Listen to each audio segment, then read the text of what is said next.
எங்கள் வீட்டில் பூத்த பூ தான். இதை எப்படி கட்டலான்னு பார்க்கலாம். ஃபஸ்ட்டு இப்படி இதை எடுத்து வச்சுக்கணும். 2 பூ எடுத்து வச்சுக்கணும். ஃபஸ்ட்டு நூல் மேலே வச்சுக்கணும். இதுக்கப்புறம் 2 பூ கீழே வச்சுக்கணும். நூல் மேலே இப்படி போட்டு இதை இப்படி ஒரு சுற்றி இதை இப்படி பண்ணும். முடிச்சு போட்டு அதுக்கப்புறம் நூலை விடாது. இதுமாரி அழகாக இப்போ நம்ம கட்டிக்கலாம். நல்லா போய்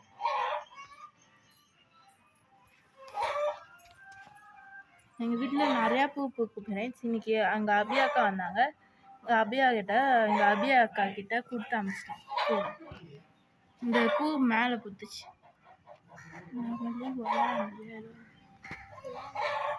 உலாந்த பூ இதோட பேர். இது என்னன்னா ஊர் போய் உலாந்திட்டு இருந்துச்சு, அதனால உலாந்தன்னு வச்சுட்டாங்க.